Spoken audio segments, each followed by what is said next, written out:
ఇప్పుడు నిన్న మనం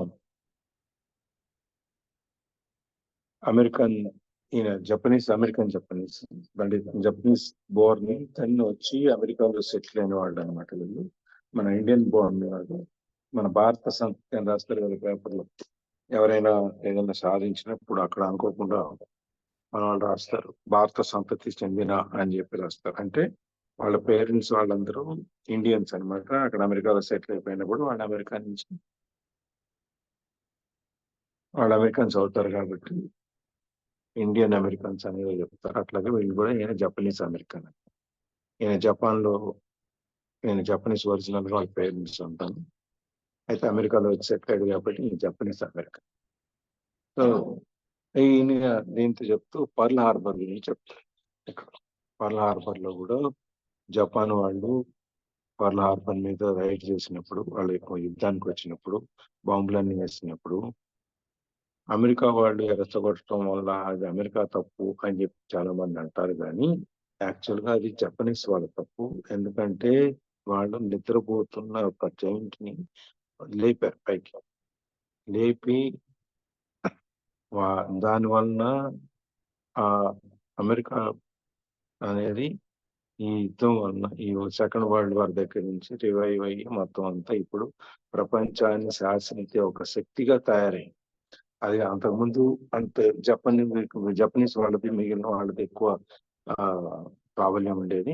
తర్వాత వీళ్ళు బాగా చేయటం వల్ల ఎందుకంటే పర్ల్ హార్బర్ మీద వీళ్ళు యుద్ధం చేసినప్పుడు, జపనీస్ వాళ్ళు యుద్ధం చేసినప్పుడు ఎక్కువ నష్టం అమెరికాకి జరిగింది జపాన్ కంటే కూడా.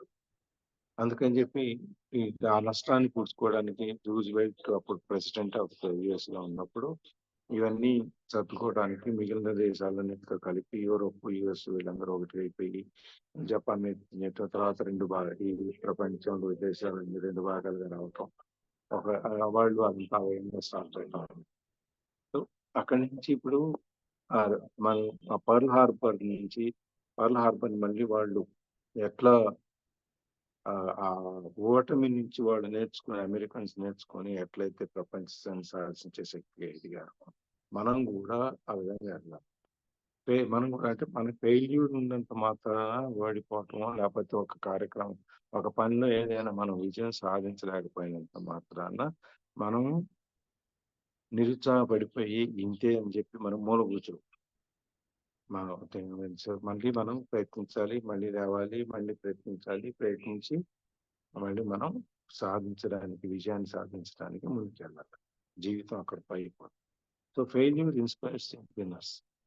ఫెయిల్యూరు, ఓడిపోవటం అనేది, లేకపోతే ఒక కార్యక్రమం జయప్రదంగా చేయకపోవటం అనేది ఒక విన్నర్స్ గెలిచే వాళ్ళకి ఎప్పుడు కూడా ఒక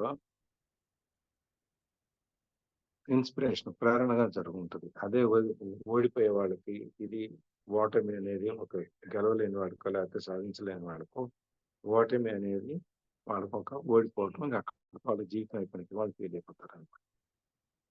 సీక్రెట్ విన్నర్స్ యొక్క సీక్రెట్ ఏంటంటే ఓటమిలో నుంచి నేర్చుకుని ముందుకెళ్ళటం. అందుకనే వాళ్ళు విన్నింగ్ అండ్ ఫెయిల్యూర్ అంటారు, విన్నింగ్ అండ్ లెర్నింగ్ అంటారు.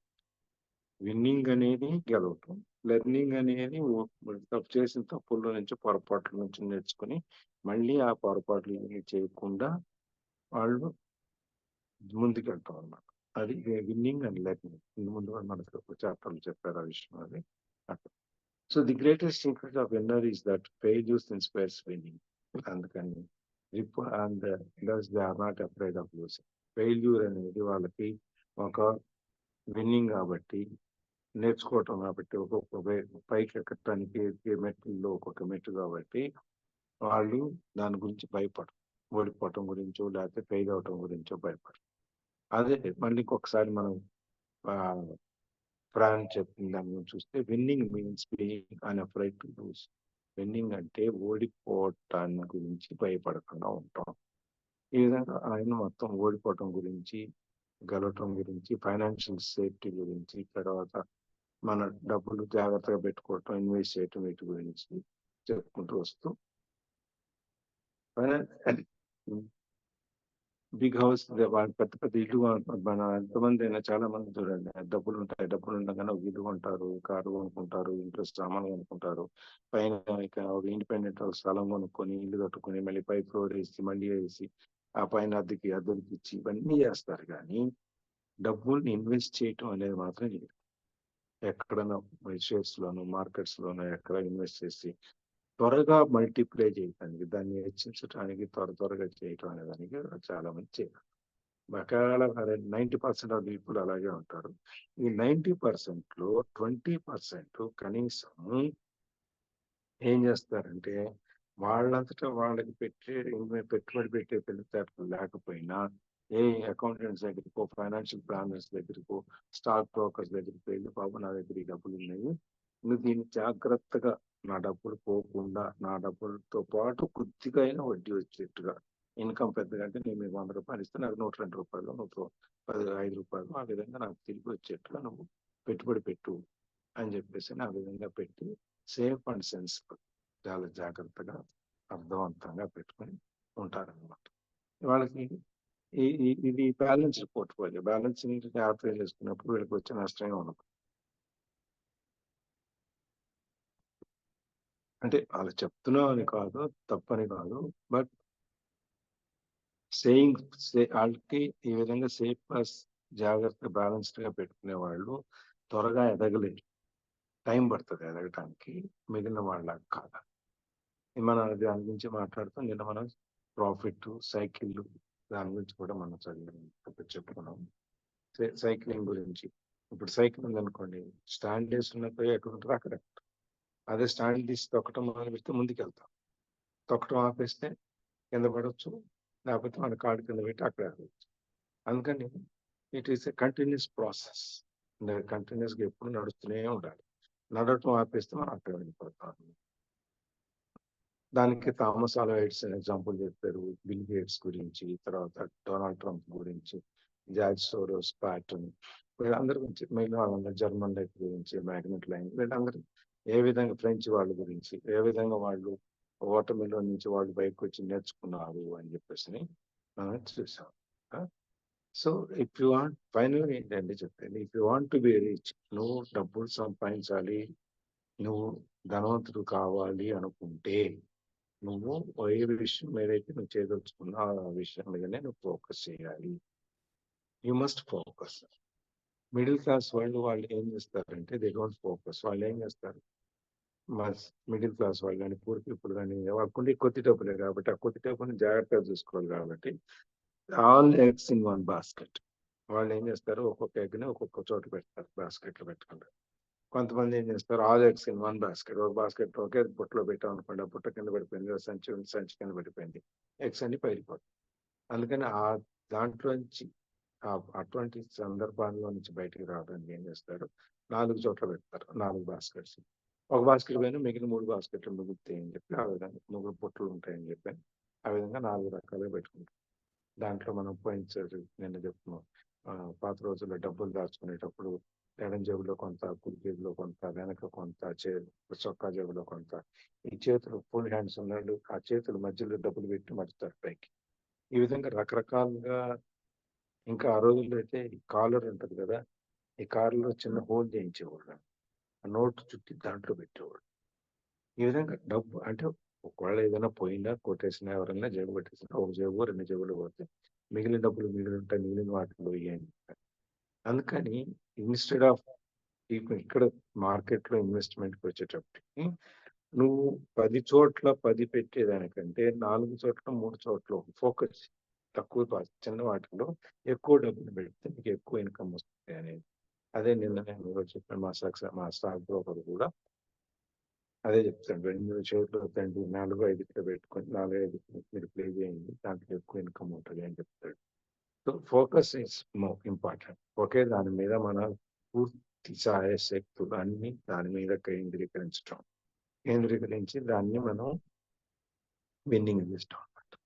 అది follow one course until successful. ఒకటి పూర్తి సక్సెస్ అయ్యేంత వరకు ఒక దాని మీద అక్కడ ఇది కొంచెం చేసి, ఇది కొంచెం చేసి, ఇది కొంచెం చేసి, ఇది కొంచెం చేసి అట్లంతా చేయొచ్చు. If you hate losing, please plate safe. ఒకవేళ నీకు ఓడిపోవటం అనేది నీకు నచ్చకపోతే అప్పుడు జాగ్రత్త చేసుకో. And losing makes you week, play it safe. ఒకవేళ మనం బలహీనం అయినా కూడా ఓడిపోవటం అనేది జాగ్రత్తగా చేసుకోమంటారు.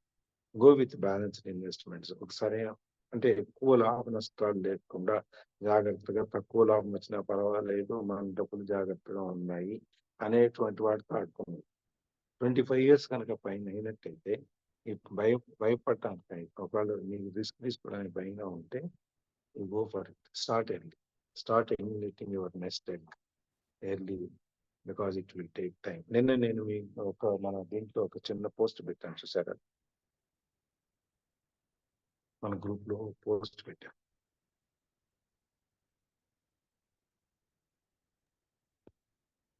చూసారా? ఎస్ఐపి గురించి, లాంగ్ టర్మ్ ఇన్వెస్ట్మెంట్స్ గురించి. ఒక 25 మంత్లీ 4,000 రూపీస్ పెడితే ఎంత అవుద్ది? ₹1,00,00,000 అవడానికి ఎన్ని సంవత్సరాలు పట్టిందో? 12% రేట్ ఆఫ్ ఇంట్రెస్ట్ రిటర్న్ కనుక మనం లెక్కేసుకున్నట్టయితే, ఆ 12% రిటర్న్ 4,000 రూపీస్ కనుక మనం మంత్లీ ఎస్ఐపిలో పెడితే 25 సంవత్సరాల పైన దగ్గర పడుతుంది ₹1,00,00,000 అవడానికి.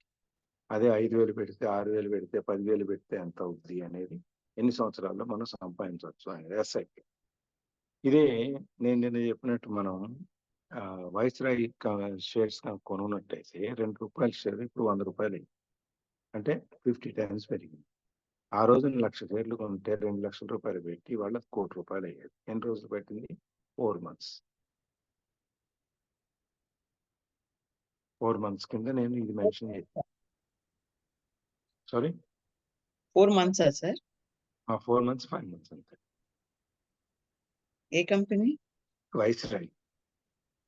వైస్రాయ్ ఒకటి వస్తుంది కదా మీ ఇంటి దగ్గర, అపార్ట్మెంట్ కదా. ఓకే. సికింద్రాబాద్ ట్యాంక్బండ్ పక్కన,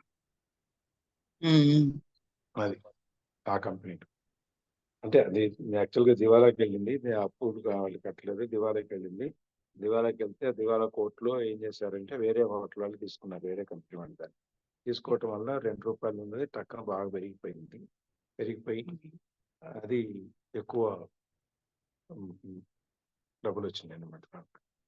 ఓకే, దానికి ఇంకా చాలా రూల్స్ ఉన్నాయి. కట్ ఆఫ్ డేట్లు ఉన్నాయి. ఆ డేట్లో ఉన్న వాళ్ళకి, ఆ డేట్లో షేర్లు ఉన్న వాళ్ళకి 59 షేర్స్ ఒక షేర్ ఇచ్చారు. బయట కొనుక్కున్న వాళ్ళకి ఆ డేట్ తర్వాత ₹2 నుంచి పెరిగిన అన్ని వచ్చినాయి. But all set and done, the fact remains that ₹2 share ₹100 అయింది అనేది నేను కొనలేదు, డోంట్ వరీ. ఇట్లా మనం సేఫ్ గా పెట్టాలి. ఎస్ఐపి గురించి మనం సేఫ్ గా ఇన్వెస్ట్ చేయాలి అంటే నేను పెట్టిన పోస్ట్ మళ్ళీ చూడకపోతే ఒకసారి చూడండి. దాంట్లో ఎంత పెడితే ఒక రఫ్ క్యాలిక్యులేషన్ 12% రిటర్న్ లో మనం పెట్టే ఫండ్ బట్టి, మ్యూచువల్ ఫండ్స్ లో మనం ఎస్ఐపిలో మనం పెట్టే ఫండ్ బట్టి అది 12% ఉండొచ్చు, 14% ఉండొచ్చు, 17% ఉండొచ్చు. అండ్ అది షేర్ మార్కెట్ పెరగటం తగ్గటంలో మన నెట్ అసెట్ వాల్యూ కూడా తగ్గుతూ పెరుగుతూ ఉంటుంది. కాబట్టి యావరేజ్ రిటర్న్ వాళ్ళు 12% తీసుకున్నారు. 12% రిటర్న్ తీసుకున్నప్పుడు అంటే బ్యాంక్ ఇంట్రెస్ట్ కంటే ఆల్మోస్ట్ డబుల్ తీసుకున్నారు. దాని నుంచి ఇంత పీరియడ్ ఇంత అవుతుంది అని చెప్పి ఒక క్యాలిక్యులేషన్, నెలకు ₹4,000 చొప్పున కడితే 25 సంవత్సరాలు కడితే ఎంత అయింది అని చెప్పాను. అక్కడి నుంచి ₹1,00,00,000 ఎట్లా అవుద్ది అనేది చూపించాడు అనమాట. సో దిస్ ఇస్ నిన్న మనం చూస్తాం. సో ఇప్పుడు ఇక్కడి నుంచి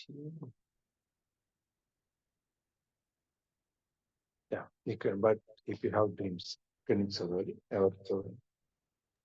సార్ నేను చదవాలా? ఎవరైనా చదవాలి. But if you have dreams of freedom, of getting out of the rat race, the first question to ask yourself is, how do I respond to failure? If failure inspires you to win, maybe you should go for it, but only maybe. If failure makes you weak or cause you to throw temper tantrums like spoiled brats who call attorneys to file lawsuits every time something does not go their way, then play it safe. Keep your daytime job or buy bonds or mutual funds. But remember, there is risk in those financial instruments also, even though they may appear safe. Yeah. If you have dreams of freedom of getting out of race గురించి మనం అందరితో పాటు మనం వాళ్ళతో పాటు మనం పరిగెడతాం. అదే బస్సులో, అదే ట్రాముల్లో, అదే మెట్రోల్లో, అదే ట్రాఫిక్ లో మనం పరిగెత్తడం, ఇవన్నీ మనం చూసాం. అట్లా కాదు, నాకు పూర్తి స్వాతంత్రం కావాలి, నేను ఏ విధంగా నా సొంతంగా చేసుకోవాలి అనేది నీకు ఆ కల గనక ఉంటే, దెన్ నువ్వు అడగాల్సిన ఫస్ట్ క్వశ్చన్ ఏంటంటే, how do I respond to fail? ఒకవేళ నేను ఏదైనా పోగొట్టుకుంటే దానికి నేను ఏ విధంగా ప్రతిస్పందిస్తాను అనేది మనం ముందు క్వశ్చన్ అడగాలి. ఇప్పుడు మనకి బజార్లో మనం వెళ్తుంటే ఎవరో మనం తిట్టారనుకోండి, మనం ఏ విధంగా రెస్పాండ్ అవుతాం? అసలు ఎవరో తెలియదు మనకి, మనల్ని పిలిచాడు, ఏదో మాట్లాడాడు, నువ్వెవడో అది ఇది ఏదో అన్నాడు. మనం వెంటనే అమాయకంగా ఏంటి వీటేంటి షాకింగ్ లో ఉంటాం. ఎందుకు చెప్తున్నాడు, ఏం చేస్తున్నాడు, ఏమిటి అని చెప్పేసి మనం ఆలోచించి ఇటు ఈ లోపల వెళ్ళిపోతాం. మన తర్వాత వాడిని వెనకాల బయట పరిగెట్టినా కూడా మనకు అందుతుంది. అది మన రెస్పాన్స్ టైంని బట్టి ఉంటుంది. అదే మనం ఒక వీడియోలో చూసాము, ఒక ఎమ్మెల్యే ఒక ఓటర్ని కొడితే ఓటర్ వెంటనే మళ్ళీ కొట్టాం. రెస్పాన్స్ టైం చాలా తక్కువ. ఆ విధంగా ఒక ఫెయిల్యూర్ని మనము ఏ విధంగా రెస్పాండ్ అవుతాం? అప్పటికప్పుడు షాకింగ్ గా తీసుకుంటామా, ఒక స్పోర్టివ్ గా తీసుకుంటామా, లేకపోతే దీన్ని ఒక అనాలిసిస్ కోసం అని తీసుకుంటామా? ఏ విధంగా మనం ఆ ఫెయిల్యూర్ ని చూస్తాం? లేదు ఇక్కడ జీవితం ఇక్కడితో ఎండ్ అయిపోయింది, ఇంకా మనకేం కాదు, మనం ఏం చేయలేము అనేటువంటి డిప్రెషన్ లోకి వెళ్ళిపోయి మనం ఆ విధంగా ఉండిపోతామా? ఆ విధంగా నువ్వు ఫెయిల్యూర్‌ని ఏ విధంగా చూస్తావు? నువ్వు ఎలా స్పందిస్తావు? అనే దాని మీద నీ ఫస్ట్ క్వెషన్ మీద నువ్వు ఎంత ఫ్రీడమ్ తీసుకోగలుగుతావు అన్నాడు. If failure inspires you to win, నేను ఇక్కడ ఓడిపోయాను, అయినా సరే నేను ఇక్కడ వదలను, దీని అంతేదో చూడాల్సిందే, నేను దీని గురించి నేను ఇంకా ఎక్కువ నేర్చుకుంటాను, ఇంకా ఎక్కువ పుస్తకాలు చదువుతాను, లేకపోతే ఇంకా 10 మంది దగ్గరికి వెళ్తాను, 10 మందిని అడిగి నేను ఇంకా దాని మీద నాలెడ్జ్‌ని పెంచుకుంటాను నేను అనేటువంటి ఒక కసి, కష అట్లాంటిది అన్నారు, ఒక బర్నింగ్ అది ఉంటే ఉంటుందా? లేదు ఇంక మనకి ఈ విషయంలో ఎవరు నేర్పుతారు, ఎవరు నేర్పరులే అని చెప్పేసి మనం బాగా వదిలేసి చూసుకుంటామా? ఇట్లా ఏ విధంగా నువ్వు ఆ ఇన్స్పైర్ నిన్ను, ఆ ఫెయిల్యూర్ అనేది నేను ఏ విధంగా ప్రేరేపిస్తుంది గెలవటానికి? Maybe should go for it or but only maybe వెళ్ళటమా లేకపోవటం అనేది మన ఇష్టం. ఈ failure makes you weak or causes you to throw temper tantrums like spoiled brats, we call attorneys to file suits every time something does not go their way. ఇప్పుడు ఒక failure కనుక మనని వీక్ చేసి, అంటే బలహీనపరిచి, దానివల్ల మనం టెంపర్ లూజ్ అయిపోయి మనం ఎవరిని బట్టి వాళ్ళని తిట్టేసి, ఇలాంటి వారి మీద మాట్లాడేసి, ప్లేడర్లను పిలిచి మనం వాడు నన్ను అన్నాడు, వాడి మీద మీదకేసి, వీడు అన్నాడు వీడి మీదకేసి, ప్రతిదానికి మన ఇష్టమైన ప్రకారం కనుక ఏం జరగకపోతే వెంటనే కేసులు వేయటం. దాన్ని జాగ్రత్తగా ఉంచుకో. లేదంటే దాన్ని అప్పుడు ఎన్ని చేసి మన ప్లేస్ ఓకే ఇది ఎంత బాగుంది, మనం జాగ్రత్తగా ఉంటాం, ఇంతవరకు పెట్టుకున్నాం, ఇంతవరకే చేద్దాం అని చెప్పి. Keep your day time job, మన రోజు చేసే ఉద్యోగం అట్లాగే ఉంచుకో.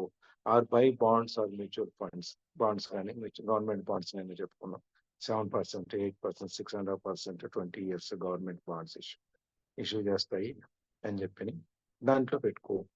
ఏదైనా కానీ you be safe. So but remember, there is risk in those financial instruments also. ఏ ఇన్స్ట్రుమెంట్ అయినా, ఏ పెట్టుబడి అయినా కాస్తో రిస్క్ లేకుండా ఏ పెట్టుబడి ఉండదు. రియల్ ఎస్టేట్ అయినా సరే, బ్యాంక్ అయినా సరే, మన షేర్లు అయినా సరే, ఏదైనా సరే, ప్రతి ఇన్వెస్ట్మెంట్ కి ఒక క్వాంటమ్ పర్సంటేజ్ ఆఫ్ రిస్క్ అనేది ఉంటుంది. అది లేకుండా ఏ ఇన్వెస్ట్మెంట్ రాదు. మీరు ఎస్ఐపిలో పెట్టినా కూడా రేపు షేర్ మార్కెట్ పడిపోతే మీకు పాయింట్స్ మీ ఇన్వెస్ట్మెంట్ లో వాల్యూస్ మీరు ఎందులో అయితే ఏ ప్లాన్ లో అయితే పెట్టారో ఆ ప్లాన్ లో షేర్ వాల్యూస్ తగ్గిపోతే మీ నెట్ అసెట్ వాల్యూ మీరు పెట్టిన పెట్టుబడి కంటే కూడా కిందకి వెళ్ళిపోవచ్చు. రిస్క్ అనేది ఇట్ ఎవర్ ఎగ్జిస్ట్, ప్రతి చోట, ప్రతి క్షణం, ప్రతి దగ్గర రిస్క్ అనేది ఉంటుంది. రిస్క్ అనేది అది జీవితంలో కానివ్వండి, పెట్టుబడిలో కానివ్వండి, డబ్బుల్లో కానివ్వండి, మన నిర్ణయాల్లో కానివ్వండి, ఉద్యోగులు కానివ్వండి, ఎక్కడైనా కానీ. ఇప్పుడు మనం అనుకుంటాం గవర్నమెంట్ ఉద్యోగం చాలా సేఫ్, మనం దీంట్లో ఎన్నాళ్ళైనా మన ఎవరేమంటారు అని చెప్పండి. It's not correct. ఎందుకంటే మనం ఏదైనా తప్పు చేసినా, లేకపోతే పై నచ్చకపోయినా 30 రోజులు నోటీస్ ఇచ్చేసి వాళ్ళు మనం టెర్మినేట్ చేయొచ్చు. అందుకని చెప్పి ఈ ఏది కూడా శాశ్వతం కాదు, ఏది కూడా రిస్క్ ఫ్రీ కాదు. ప్రతి దాంట్లో ఒక రిస్క్ అనేది ఉంటుంది. ఎందుకంటే మనం ఏదైనా ఇన్వెస్ట్ చేసేటప్పుడు రిస్క్ లేకుండా ఇన్వెస్ట్ చేస్తున్నాము అని అనుకోవటం పొరపాటు. కనిపించవచ్చు రిస్క్ లేదని, కానీ బట్ రిస్క్ అయితే డెఫినెట్ గా ఉంటుంది. యా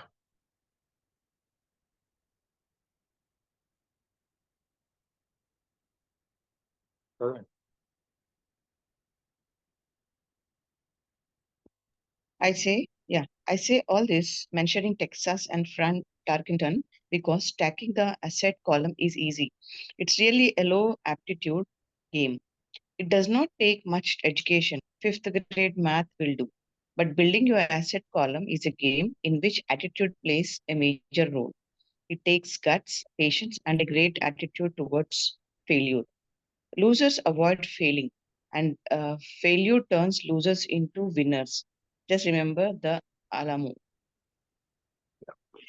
ఇవన్నీ ఎందుకు చెప్తున్నట్టే టెక్సాస్ గురించి, టెక్సాన్స్ గురించి, తర్వాత ఫ్రాంక్ చెప్పిన ఇది winning is unafraid of losing అనే దాని గురించి. ఎందుకంటే because stocking the asset column is easy. సంపాదించటం ఆస్తులు అనేది తేలిక, దాన్ని మన అసెట్ కాలంలో పెంచుకోవటం అనేది తేలిక. కానీ మనం మొదట్లోనే బ్యాలెన్స్ షీట్ ఆస్తులు అప్పుల గురించి చెప్పేటప్పుడు ఆస్తి అంటే ఒక ప్రాపర్టీయే కాదు, దాని నుంచి ఇన్కమ్ కూడా జనరేట్ అవ్వాలి. ఆదాయం వచ్చేదే ఆస్తి, ఆదాయం రాని దాన్ని ఆస్తి కింద లెక్కేయడం అని చెప్పి దాని గురించి చెప్పుకుంటూ వస్తున్నాను. అందుకని ఊరికి అసెట్ కాలం నింపుకోవటం కష్టం కాదు.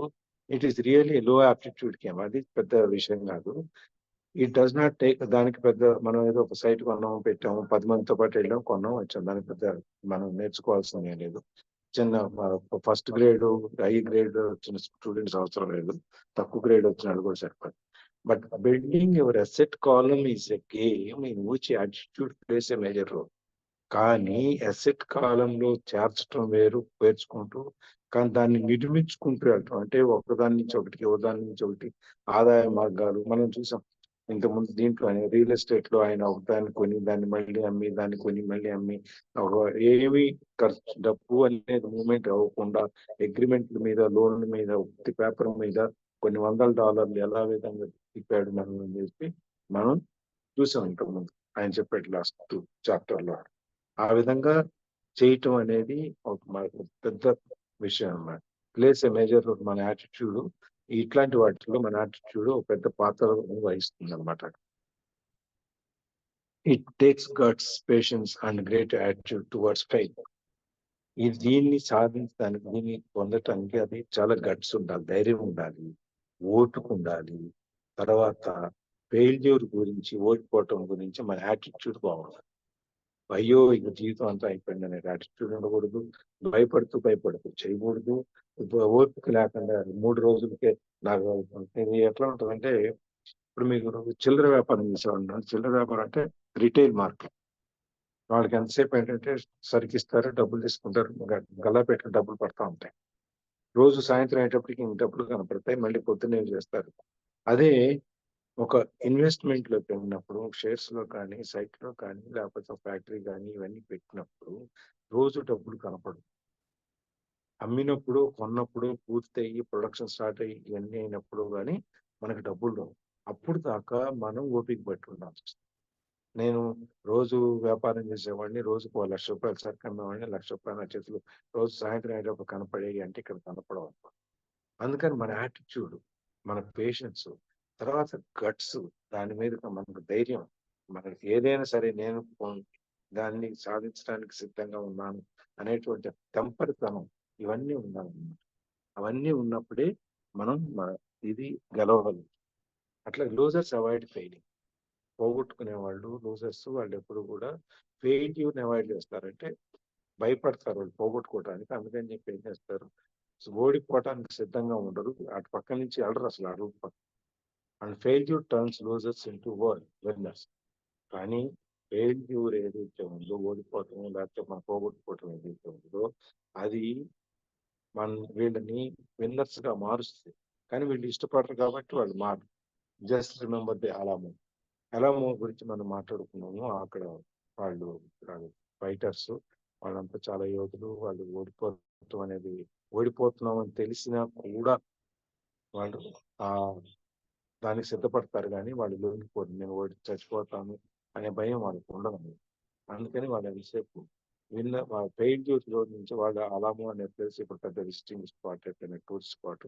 జనం అంతా అక్కడికి వెళ్తారు. ఎవరైనా టెక్సాన్స్ వాళ్ళు దీని గురించి వచ్చినప్పుడు వాళ్ళు ఏదైనా ఫెయిల్యూర్ గురించి వచ్చినప్పుడు వాళ్ళని గుర్తు చేసుకొని దాంట్లో ఇన్స్పిరేషన్ తీసుకొని వాళ్ళు మళ్ళీ జీవితాన్ని ముందుకు తీసుకెళ్తారు. ఇప్పుడు మనం ఒక 5 చూసాం. మన ఫియర్, సినిసిజం. ఈ చాప్టర్ ముందు మనకి మెయిన్ కారణాలు ఆబ్స్టికల్స్ ఏంటనే దాంట్లో చూసినప్పుడు ఫియర్ గురించి చెప్పుకుంటూ వచ్చాడు. ఫియర్ అయిపోయింది. ఇప్పుడు ఫియర్ గురించి ఇప్పుడు సినిసిజం. సినిసిజం అంటే మన మీద మనకు నమ్మకం అనేది. దాని గురించి చెప్తాం. దాన్ని ఎట్లా బయటకు రావాలి అంటే మన మీద మనం ఎట్లా నమ్మకం పెంచుకోవాలి అనేది. Yes. Overcoming cynicism. The sky is falling. Sky is falling. Most of us know the story of Chicken Little, who ran around warning the barnyard of impending doom. We all know people who are the way. There's a little chicken little inside each of us. మనం ఇంతకుముందు I think వారం 10 రోజుల కింద చెప్పుకున్నాం ఒక story. ఒక కుందేలు పరిగెడతా ఉంటుంది అడవిలో. ఎందుకు పరిగెడుతుంది అంటే కుందేలు పరిగెడతా ఉంటే ఇంకో దానికంటే కొంచెం పెద్ద జంతువు చూసి ఎందుకు కుందేలు పరిగెడుతున్నావు అంటే లేదు అక్కడ చాలా పెద్ద రాక్షసుని చూశాను, పెద్ద జంతువు, అది మన చంపడానికి వస్తుంది అని చెప్పి నేను పరిగెడుతున్నాను అంట. సరే వీళ్ళిద్దరు కలిసి పరిగెడతారు. అయ్యో అని అట్లా ముందుకెళ్తారు. అట్లా ఏనుగు, సింహం, పులి ఇవన్నీ వస్తాయి. ఇవన్నీ వచ్చి అందరూ కలిసి పరిగెడతా ఉంటారు. ఇంతకీ ఒకటి మధ్యలో అవును ఇంతకీ మనం ఎందుకు పరిగెడుతున్నాం అని డౌట్ వస్తుంది. డౌట్ వచ్చి అడిగితే ఏంటంటే చివరికి వచ్చేప్పుడు అక్కడ ఏదో నేను చూశాను, అక్కడ చూసి దాని నుంచి పరిగెడుతున్నాను. వీళ్ళలో ఎవరో చూడరు. ఒక కుందేలే చూశాను అనుకుంటుంది, అది కూడా చూడరు. ఏదో నీడ చూసి భయపడి పరిగెడుతుంది. ఆ విధంగా మన అందరం కూడా అదిగో పులి అంటే ఇదిగో తోక అని చెప్తారు కదా. అట్లా రాజుగారి నోట్లోంచి ఆ తాటాకు పడింది, చిన్న తాటి మొక్క పడింది అంటే తాటి చెట్టు పడిపోయింది అన్నట్టుగా అట్లా వెళ్తున్నారు. సో ప్రతి వాళ్ళు కూడా ఆ చికెన్ లిటిల్ దాని గురించి స్టోరీ గురించి చెప్తున్నాడు. దాని మనం కుందేలు గురించి చెప్పాను దాంట్లో. అందుకని we are know people who are that. అందరం ఒకడు పరిగెడితే వెనకాలే అందరం పరిగెడతాం. అంతేగాని అసలు ఎందుకు పరిగెడుతున్నాడు, ఏమైంది, ఏంటి అని చెప్పి ఏం ఆలోచించు. అట్లా మన అందరిలో కూడా అట్లాంటి భయం అనేది అందరిలో ఉంటుంది. అందరం కూడా కళ్ళు మూసుకొని గుడ్డిగా మనం అవతలాడు ఏం చేస్తే అవతల మనం కూడా చేసుకుంటూ వస్తాం. అది స్కై ఈస్ ఫాలింగ్, ఆకాశం పడిపోతుంది అని చెప్పి మనం ఈ చికెన్ అనేది ఆ కోడి పిల్ల పరిగెడితే దాక్కుంటానికి ప్రయత్నం చేస్తూ ఉంటారు. దాంతోపాటు మిగిలిన వాళ్ళందరూ కూడా పరిగెడుతూ ఉంటారు. అట్లా ఆకాశం పడిపోవటం ఏంటనేది ఉండదు, ఆలోచించడం. ఏదో దున్నపోతి అంటే గోడకు దోండు కట్టేమన్నట్టు. దున్నపోతి దండి ఎక్కడన్నా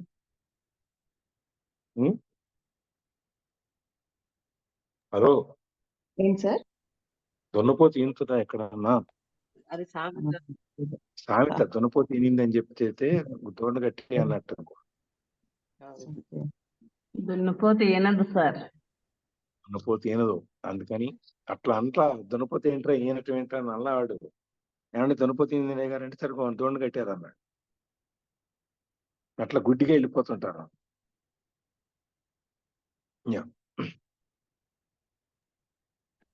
As I started earlier, the cynic is really a little chicken. We all get a little chicken when fear and doubt cloud our thoughts. All of us have doubts. I'm not smart. I'm not enough. So and so is better than me. Our doubts often paralyze us. We play the what if game. What if the economy crashes right after I invest? What if I lose control and I can't pay the money back? What if things don't go as I planned?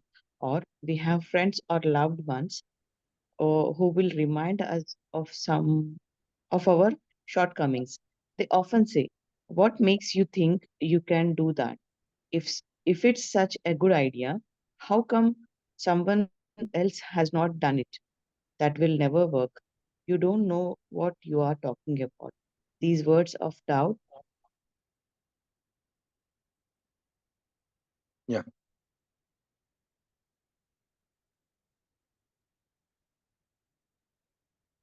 These words of doubt often get so loud that we fail to act. అయిపోయారు madam ఆవిడ ఎక్కడ cut అయిపోయినాడు. Okay sir చెప్పండి connect అయినట్టు. మీట్లో ఉన్నారు. Yeah ఏ horrible feeling.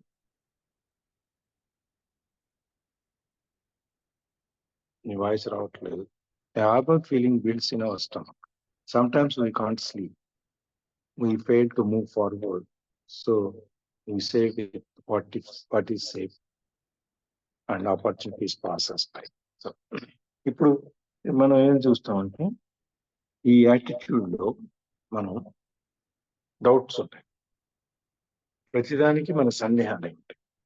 సందేహం లేకపోతే సందేహం రావటం మంచిదే. సందేహాన్ని మనం నివృత్తి చేసుకోవడం, క్లియర్ చేసుకోవాలి. క్లియర్ చేసుకొని దాంట్లో కరెక్ట్ గా ఉన్నది ఏదో మనం తీసుకోవాలి.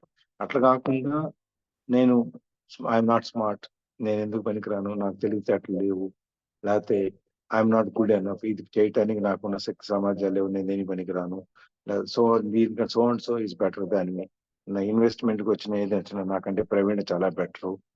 అట్లా our thoughts of in paralysers. ఇట్లాంటి ఆలోచనలు, ఈ డౌట్స్, సందేహాలు మన ముందు కదలకుండా ఆపేస్తాయి. So we play the what if game. దాని నుంచి ఏం చేస్తాం మనం? వాట్ ఇఫ్ అనేది అంటే ఇట్లా అయితే, అలా అయితే, ఎలా అనేది, అలా అయితే అనే గేమ్ మనం ఆడటం మొదలు పెడతాం అన్నమాట. What if the economy crashes right after I invest. నేను డబ్బులు పెట్టుబడి పెట్టంగానే షేర్ మార్కెట్ కూలిపోతే నా పరిస్థితి ఏంటి? మన కరోనా టైం వచ్చింది. కరోనా టైంలో ముందు షేర్ మార్కెట్ పొలోమని బాగా పైకి వెళ్ళిపోయింది. కరోనా రాగానే ఎప్పుడైతే ఈ ఇదంతా భయపడటం అంతా వచ్చి మొత్తం అంతా క్లోజ్ చేసేస్తారు మార్కెట్స్ అని, వెంటనే మార్కెట్ అంతా డౌన్ అయిపోయింది. అట్లాంటిది ఏదైనా జరిగితే నా పరిస్థితి ఏంటి? నా డబ్బులు ఏమైపోతాయి? నేనేమైపోతాను? లేకపోతే what if I lose control and I can't pay the money back. దాని మీద నా యొక్క నియంత్రణ పోయి నా చేతుల్లోంచి దాటిపోతే, నేను డబ్బులు మళ్ళీ వెనక్కి తిరిగి రాకపోతే, అప్పు తీసుకొచ్చిన దగ్గర వాళ్ళు అడుగుతారు కదా, నాకెందుకు ఇది అవసరమా? What if things don't go as I plan. నేను అనుకున్న ప్రకారం పనులన్నీ జరగకపోతే అప్పుడు నా సక్సెస్ రేటో లేకపోతే నా రిటర్న్ రేటో తగ్గిపోతుంది కదా. అప్పుడు ఏం చేయాలి? We have friends or loved ones who will remind us of our shortcoming. ఇంకా దీనికి తోడు మన ఫ్రెండ్స్, చుట్టాలు, ఇంట్లో వాళ్ళు, బయట వాళ్ళు, పక్క వాళ్ళు ఉంటారు.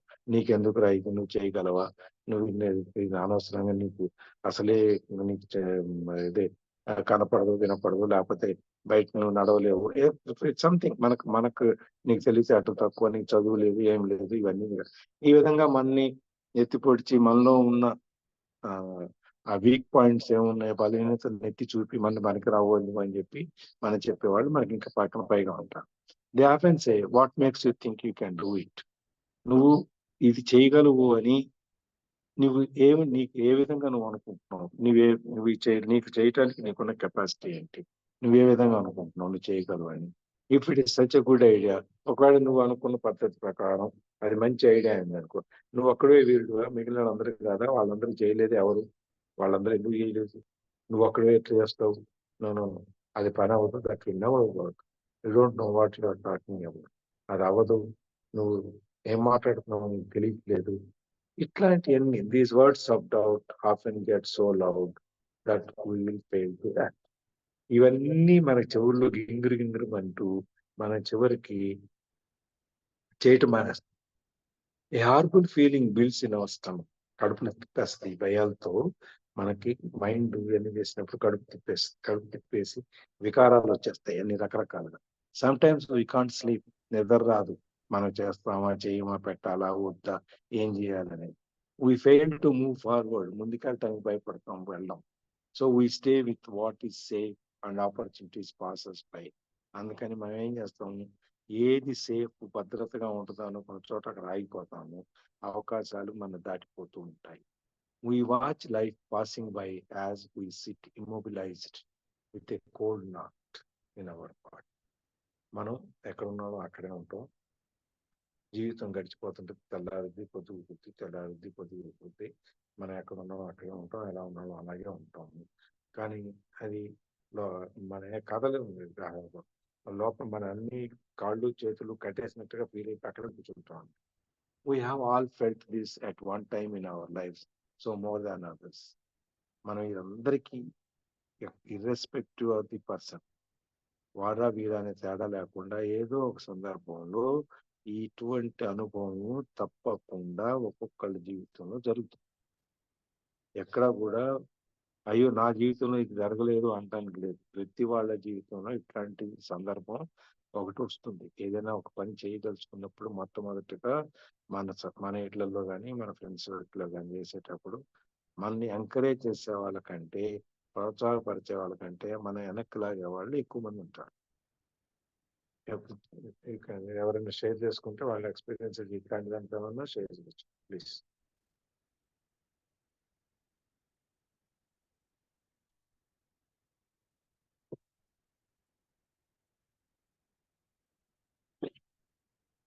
ముందుకు వెళ్తా ఉంటే వెళ్ళనీయకుండా నీకెందుకు ఇవన్నీ అవసరమా అని చెప్పి ఆపేసేవాళ్ళు మన జీవితం మనకు తారసపడి ఉంటారు. ఎవరికి లేదు అట్లాంటి అనుభవం లేదు. లేకపోవడం అనేది ఇంపార్టెంట్.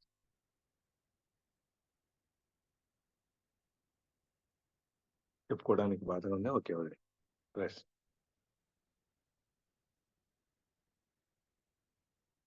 నేను యాక్చువల్గా ఆంధ్ర బ్యాంక్లో చేరినప్పుడు మా ఫాదర్ నన్ను తిట్టారు. నేను క్లర్క్గా జాయిన్ అయినప్పుడు మా ఫాదర్ నన్ను తిట్టారు. నువ్వు ఇంటికి సార్ ఫోన్ చెవులో పెట్టుకుని వినాల్సి వస్తుంది, కొద్దిగా పెద్దగా చెప్పండి సార్. నాకు ఇవాళ నా ఇయర్ ఫోన్స్ పోయినాయి, అది ఎందుకు కనపడలేదు. పడేసుకున్నారు మీరు అసలు?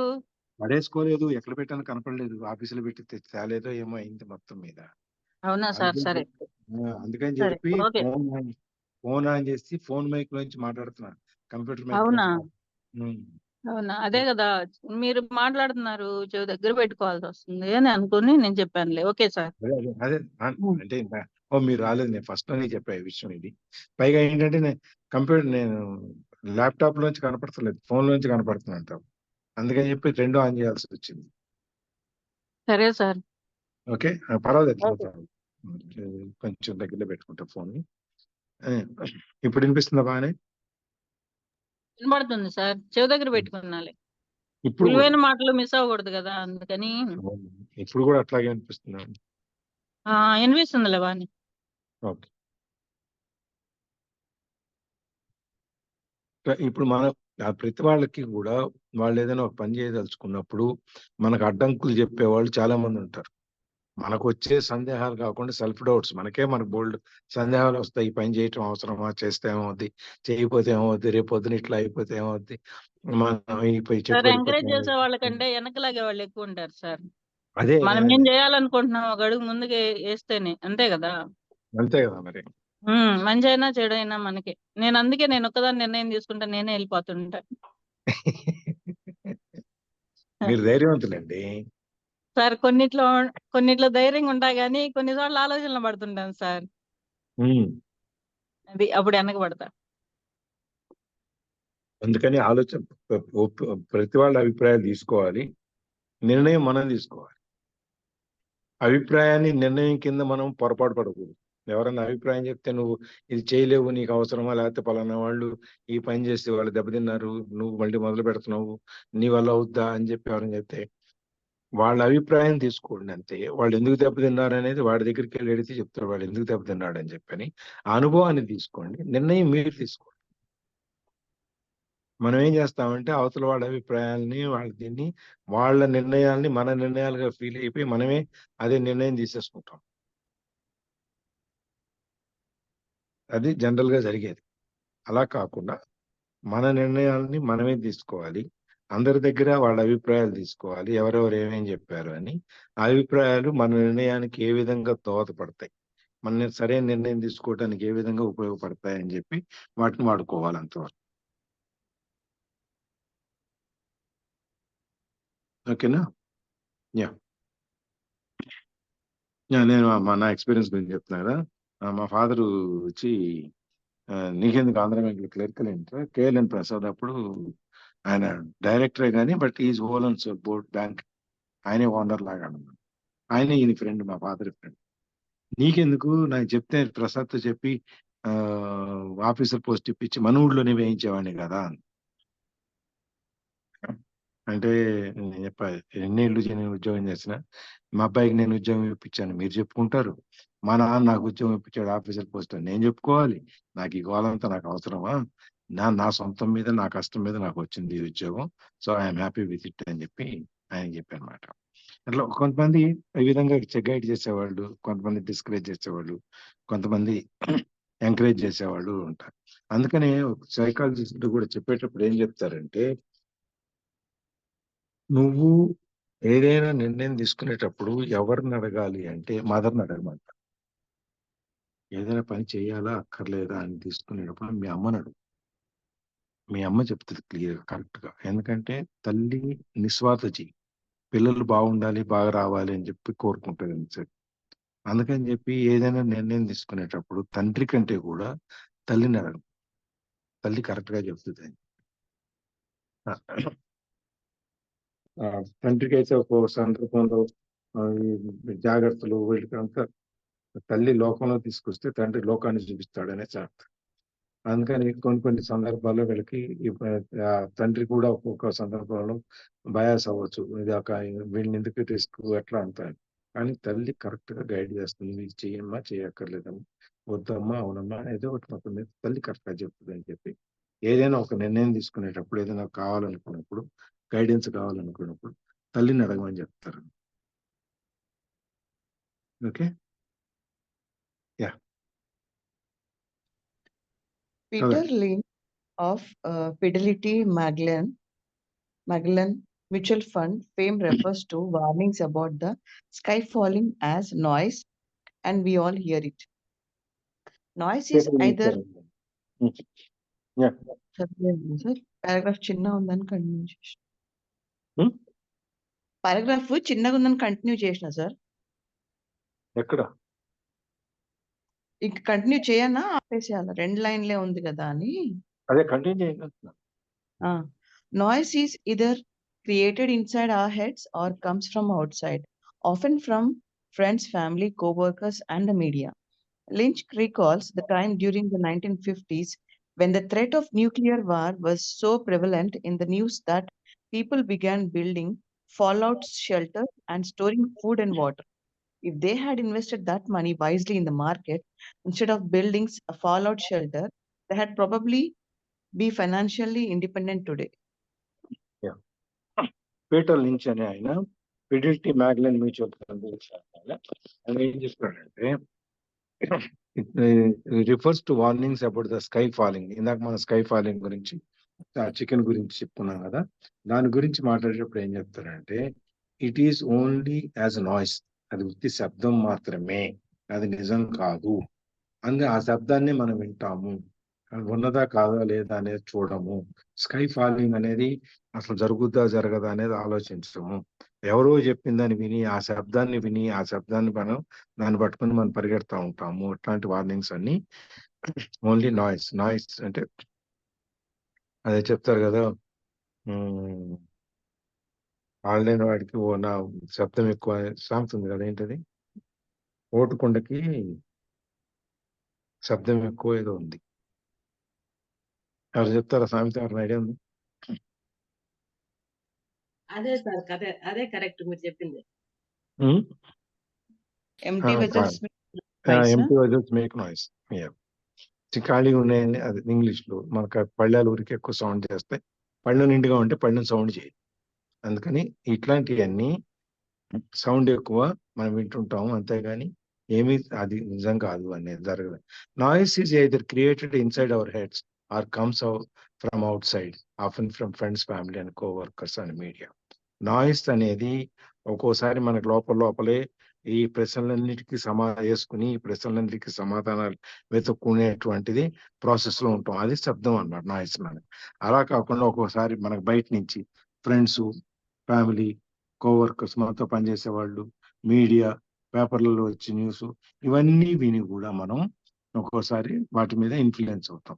అందుకని ఆయన దీన్ని చెప్తూ 1950లో ఈ న్యూక్లియర్ వార్ థ్రెట్ అనేది, న్యూక్లియర్ వార్ అనేది యుద్ధం అణు యుద్ధం అనేది జరుగుతుంది అని చాలా పుకారు ఉండింది.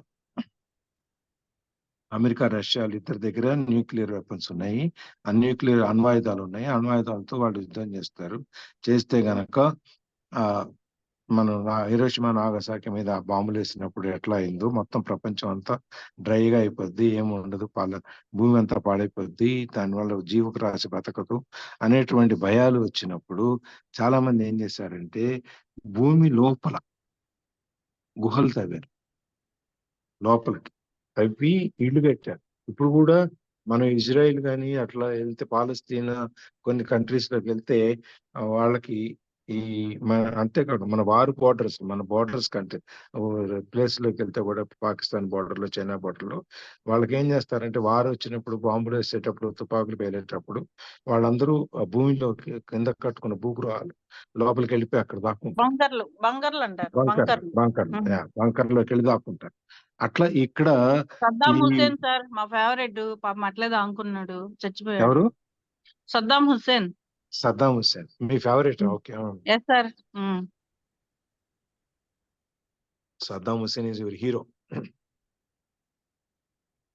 ఓకే. అది ఆ విధంగా వాళ్ళు చాలా డబ్బులు ఈ విధంగా షెల్టర్స్, బంకర్స్ కట్టడానికి, లోపల ఇల్లు కట్టడానికి వీటి కింద ఇప్పుడు కూడా చాలా మంది రిచ్ పీపుల్ ఈ విధంగా కట్టుకొని రేపు పొద్దున ఏదైనా వస్తే జాగ్రత్తగా ఉండాలని భూమిలో పెద్ద పెద్ద ఇల్లు కట్టుకుని ఉన్నవాడు కూడా ఉన్నారు. ఇంకా ఫుడ్, వాటర్ ఇవన్నీ స్టోర్ చేసి కొన్నాళ్ళ పాటు ఏం నష్టం రాకుండా తర్వాత మళ్ళీ బయటకు వచ్చేట్టుగా వీలుగా ఉండేట్టుగా వాళ్ళు తయారు చేస్తున్నారు. ఇది ఉత్తి రూమర్, ఉత్తి పుకారు మీద ఇట్లా రావచ్చు అనేటువంటి పుకారుని పెట్టుకుని ఇంత డబ్బు ఖర్చు పెట్టారు. అదే కనుక ఆ డబ్బుని వీళ్ళు తెలివిగా స్టాక్ మార్కెట్లోని, ఇన్వెస్ట్మెంట్స్లోని ఎక్కడైనా పెట్టుంటే వాళ్ళు ఇంకా ఎక్కువ చాలా డబ్బులు సంపాదించి ఆర్థిక స్వాతంత్రం ఉంటే డబ్బులు ఎట్లా కావాలంటే అట్లా ఖర్చు పెట్టుకునేటువంటి పరిస్థితులు వాళ్ళు ఉండేవాళ్ళు అనమాట. ఈ విధంగా అంటే ఇట్స్ అన్ప్రొడక్టివ్ ఇన్వెస్ట్మెంట్. దాంట్లో మనకు వచ్చేది ఏం లేదు. సేఫ్ గా ఉండాలి అనేటువంటి మనం ఎందుకు కరోనా వచ్చినప్పుడు ఏం చేశారండి?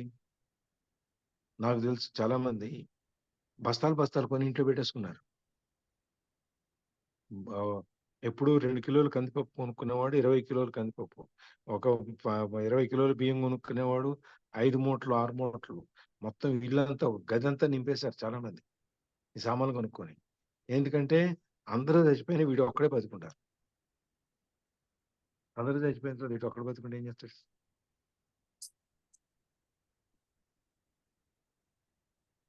ఆ విధంగా మనం ఇన్వెస్ట్మెంట్ అనేది జీవితం చచ్చిపోతాం అని అందరికీ తెలుసు, అన్ని వాళ్ళని అట్లని వాళ్ళు వెళ్ళిపోయి చచ్చిపోం. కానీ ఓవర్ సేఫ్టీ ఆర్ ఓవర్ దీని గురించి అవసరమైన దానికంటే ఎక్కువ దాని మీద చూడటం గురించి ఈ రూమర్స్ విని మనం ఇంత కష్టపడి ఇంత డబ్బు ఇన్వెస్ట్ చేసిన దాన్ని జాగ్రత్తగా ఇన్వెస్ట్ చేసుకున్నట్టయితే we are afraid of the noise. ఆ శబ్దాన్ని విని భయపడి మనం వేరే విధంగా రెస్పాండ్ అయ్యేదానికంటే అది శబ్దమా ఏంటి అనేది, స్కై ఫాలింగ్ అనేది ఉందా లేదా, ఆకాశం ఊడి పడిపోతుందా అన్నట్లుగా అన్ని చూసుకొని జాగ్రత్తగా చేసుకోవాలి అని చెప్పేది అనమాట. ఈ ఒక్క పారాగ్రాఫ్ తో క్లోజ్ చేద్దాం మనం. 623. Yes. When violence breaks out in a city, gun sales go up all over the country. A person dies from rare hamburger meat in the state of Washington, and the Arizona Health Department orders restaurants to have all beef cooked well done. A drug company runs a TV commercial in February showing people catching the flu. Colds go up as well as the sales of cold medicine. ఒక చోట ఎక్కడైనా violence ఏదైనా ఆందోళన జరిగింది అనుకోండి, ఆందోళన జరిగినప్పుడు firing అవుతుంది. ఫైరింగ్ అయినప్పుడు ఒకళ్ళు ఎవరు లేకపోతే ఒక 2 వర్గాలు 3 వర్గాల మధ్యలో ఏదైనా పోట్లాట్లు అయినాయి అనుకోండి, వెంటనే మనకి ఆ మారణాయుధాలు, గన్స్, పిస్టల్స్ వీటి సేల్స్ పెరిగిపోతాయి, కొని పెట్టేసుకుంటాం సేఫ్టీ కోసం అని. అట్లాగే ఎవరో ఎక్కడో ఒక హాంబర్గర్ అంటే ఒక చిన్నది ఏదో తిని చచ్చిపోతే దాంట్లో కల్తీ ఉందని చెప్పి మొత్తం దేశం అంతా కూడా మనం రిస్ట్రిక్షన్స్ పెడతాం. అదేవిధంగా ఒక మనం డోలో 650 డోలో పారాసిటమాల్ టాబ్లెట్. మామూలుగా అన్ని పెయిన్ కిల్లర్స్ లో వాటిల్లో కూడా ఈ పారాసిటమాల్ ఉంటుంది, కాకపోతే తక్కువ పర్సెంటేజ్ ఉంటుంది. 500 mg అనేది మ్యాక్సిమం అన్నమాట. ఒక టాబ్లెట్ కి 500 milligrams of drug paracetamol maximum. అయితే అది సరిపోకపోవటం వల్ల ఏం చేసేవాళ్ళు అంటే మనకి రోజుకు 4 సార్లు 6 గంటలకు ఒకసారి 8 గంటలకు ఒకసారి వేసుకోమంటారు కదా. ఆ విధంగా వేసుకోవడం వల్ల ఆ డ్రగ్ ని ఒకటి అయిపోయి ఆ డ్రగ్ పవర్ మన బాడీలో అయిపోయేటప్పటికి మళ్ళీ రెండోసారి టాబ్లెట్ వేసుకున్నప్పుడు దాన్ని మళ్ళీ రికూప్ చేసుకుంటూ వస్తాను అన్నమాట. అందుకని వాళ్ళు ఏం చేశారు, ఈ 500 mg నుంచి 650 mgకి వెళ్ళిపోయారు. ఎక్కువ కెపాసిటీ, దాన్ని ఎక్కువ డ్రగ్ దాంట్లో లోడ్ చేయడానికి. అప్పటికి ఈ ఒక్క కంపెనీయే, బెంగళూరు కంపెనీ, వాళ్ళొక్కళ్ళే ఈ 650 mgని స్టార్ట్ చేసింది. వాళ్ళకి లైసెన్స్ ఉంది కూడా. దాని వల్ల ఆ కరోనా టైంలో తర్వాత ఇప్పుడు కూడా డోలో అనేది మనకి ఇంట్లో ఒక ఇది పప్పు దినుసులాగా అయిపోయింది. ఎప్పుడు ఒక స్ట్రిప్ రెడీగా ఉంటుంది ఇంట్లో. మనకి ఏదైనా కొంచెం జ్వరం అనుకున్నా ఒకటి వేసేస్తాం వెంటనే. ఆ విధంగా మనం దాన్ని అక్కడ జ్వరం అనే దాన్ని క్యాచ్ చేసుకుని ఆ కంపెనీ వాళ్ళు సంపాదించి ఆల్మోస్ట్ యాక్చువల్గా ఆ కంపెనీ బాగానే ఉంది. మరీ అంత మూసేసే పరిస్థితి లేదు, అంత కోట్లు ప్రాఫిట్లు వచ్చే పరిస్థితి లేదు. కానీ ఈ డోలో టాబ్లెట్ వచ్చిన తర్వాత ఆ కంపెనీ వాళ్ళు సంపాదించిన డబ్బు ఎక్కడ పెట్టాలో అర్థం కాదు, అంత డబ్బు సంపాదించారు. ఏది చిన్న దీని మీద పుకారు మీదనో లేకపోతే చిన్న జ్వరాల కోసం చెప్పి తయారు చేసిన దాని మీద అన్ని కోట్ల రూపాయలు సంపాదించారు. అందుకని ఇవన్నీ కూడా ఏంటంటే ఓన్లీ శబ్దాలే కానీ అసలు కాదు. దాని గురించి మనం భయపడకూడదు అనేది దీంట్లో మనం యాక్చువల్ మన డెసిషన్ తీసుకోవాల్సింది మన యొక్క బ్రెయిన్ ఉపయోగించి తీసుకోమని చెప్పి ఇక్కడ సినిసిజంలో మనం సెల్ఫ్ కాన్ఫిడెన్స్ తక్కువ ఉంటుంది అనే దాని మీద ఇక్కడ ప్రస్తుతానికి దీన్ని ఆపుదాం. ఇవాళ 6:25 అయిపోయింది, 6:27 రేపు చూద్దాం. షేరింగ్ ఆపేస్తున్నాం.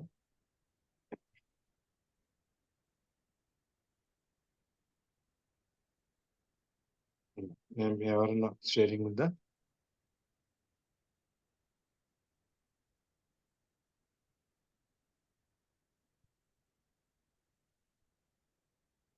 ఇవాళ దాని మీద ఇంకా వేరే అనుభవాలు ఎవరైనా?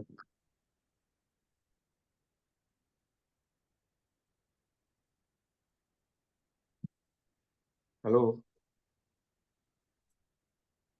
Good morning sir. Good morning Prabhavati garu, చెప్పండి. ఇలాగ ఏమైనా ఆపిన సందర్భాలు ఉన్నాయని అడిగారు కదా సార్. అదే మా తమ్ముడికి ఇంటర్ 2 years అయిపోయిన తర్వాత MBBS జాయిన్ అవుతాను అని మా తమ్ముడు షార్ట్ టర్మ్ కోచింగ్ వెళ్ళి ఎంట్రన్స్ రాశాడు సార్. అందులో సీట్ రాలేదు. మళ్ళీ నేను లాంగ్ టర్మ్ వెళ్ళి ఖచ్చితంగా నేను సీట్ తెచ్చుకుంటాను, నన్ను పంపించండి అంటే మా పేరెంట్స్ పంపించలేదు. దాని వెనుక మా తాత ఇప్పుడు వాళ్ళని లాంగ్ టర్మ్ పంపించడం ఎందుకు, వారి తర్వాత 2 ఆడపిల్లలు ఉన్నారు కదా, వాళ్ళ పెళ్లి చేయాలి కదా, ఒకవేళ వాడికి సీట్ రాకపోతే ఇంత డబ్బులు పెట్టుకొని చేయించలేదు కదా అనేసి మా తాత వెనక్కి లాగారు సార్. తర్వాత డిగ్రీ చేసి MBA చేసి ఇప్పుడు బ్యాంక్ పోస్ట్ వచ్చింది. అదే మా తాత వెనక్కి లాక్కపోయిందంటే వాడు MBBS కాకుండా వేరే ఒకటి నేను సెట్ చేసుకుంటాను అని ఎంత చెప్పినా కానీ తీసుకోలేదు సార్. అప్పుడు పెద్దోళ్ళు అంతే, అంతేనండి, చెడగొడతారు. అది మళ్ళా డిగ్రీ ఫస్ట్ ఇయర్ తర్వాత కూడా అలాగే చేశారు సార్. వాడు 2 years సఫర్ అయ్యాడు, అలా పంపించలేదు అనేసి. శ్రీధరబాబు గారు కూడా చెప్పారు, ఒకసారి ఫస్ట్ లో IAS సెలెక్ట్ అవ్వకపోతే మనకు అవసరం అని చుట్టూ రిలేషన్స్ అంతా వాళ్ళు ఎలా ఆయన వెనక్కి లాగింది, ఎలా డిస్కరేజ్ చేసింది అని ఒకసారి చెప్పారు కదా. అవును సార్. మీ ప్రతి వాళ్ళ జీవితంలో ఉంటాయి. గుడ్ మార్నింగ్ రామ్మోహన్ గారు.